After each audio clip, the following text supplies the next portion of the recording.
Hey, Scrap Wars fans, back and roll back here again with the Tower Floor 40 boss, Thom. I think that's how you say it. This one is a little bit more challenging, and yeah, Thom's Armory. This one, as I said, a little bit tougher than the other ones. Not as hard as 50, that one is a beast. I only beat that one about half the time because my squad isn't OP. You see here, even though Thom himself is a fire guy, most of the people on there are Leaf, so I'm bringing a lot of fire characters.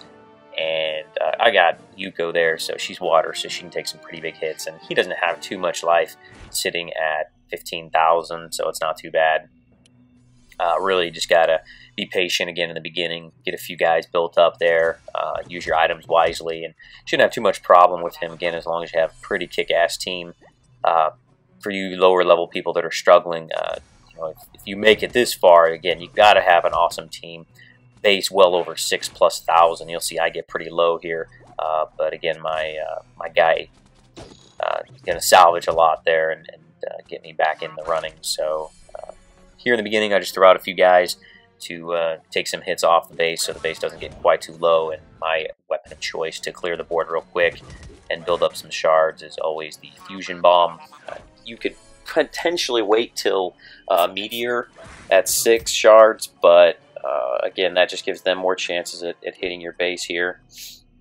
So that's my method. Again, as long as you have a really high team, it really doesn't matter all that much. And now I'm at 6 shards, so I always like to try to keep their enemies off the board as often as possible.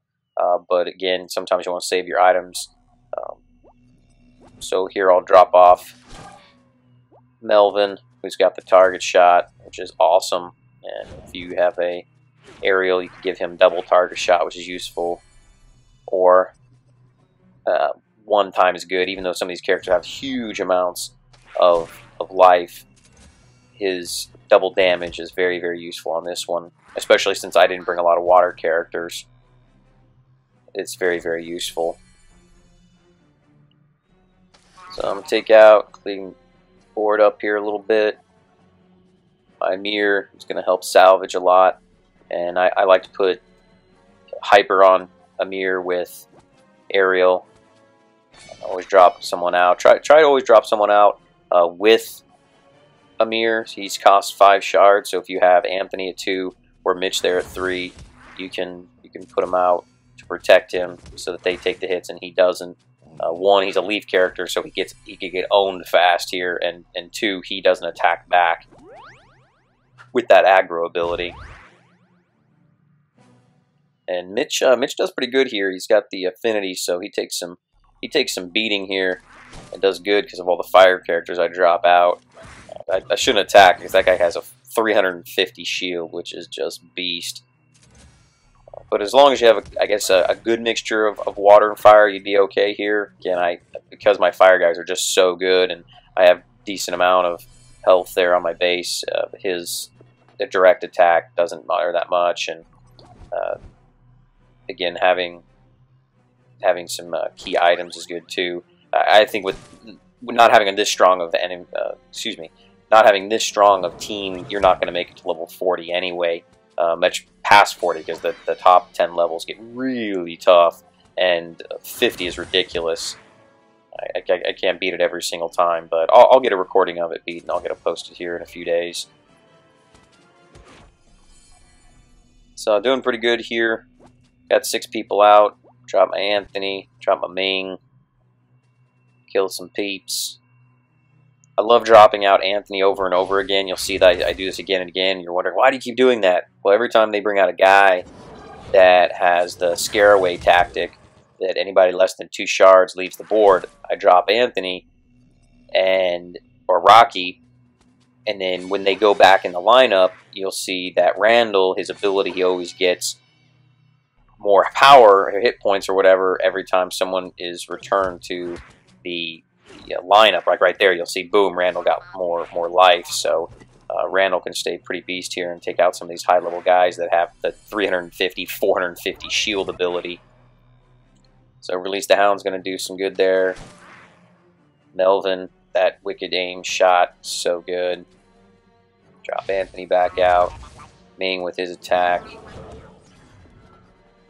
And of course, we take some big hits here. And I don't worry about too much here of using Amir, the only person attacking, to try to get some coins. This is not the area to farm coins in the tower. Levels 20, 21, 22 is really the sweet spot to farm coins, because you can get consistently 100% health with only 1 or 2 losses and get nearly 8,000 to 9,000 coins every time. Where in these ones, you're always going to lose life. You get hurting on low fort health, and so you'll see that I only get around 9,000 coins. And this battle takes me nearly 7 minutes. So it's just a smarter move to farm some of those lower level ones if you're farming for coins.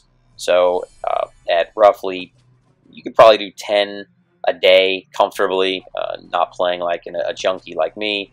But if you played an average of 5 to 10 tower levels a day, play level 20, 21, 22 in there, you could easily get a decent amount of coins. You're looking at 40 to 60,000 coins easy. So you can see I do get 9,000 coins there, but so once you get a full 8 guys on the board, especially having a couple high level water heroes, they're going to take double damage, no problem.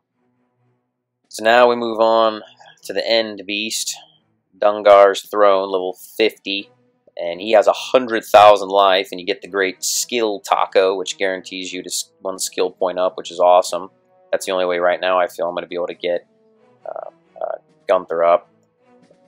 The key here is you've got to have an awesome Amir to get your life back on your base. You've got to have a really high Yuko, preferably having her protect over 600. So you can see mine right there is 608. And the way you do that is you have the badge of skill on her. I know you don't get the match, but those are really, really crucial. So next few days, I'll go ahead and post that one. As always, subscribe, comment, like. If there's other videos you want me to do, please let me know. Peace.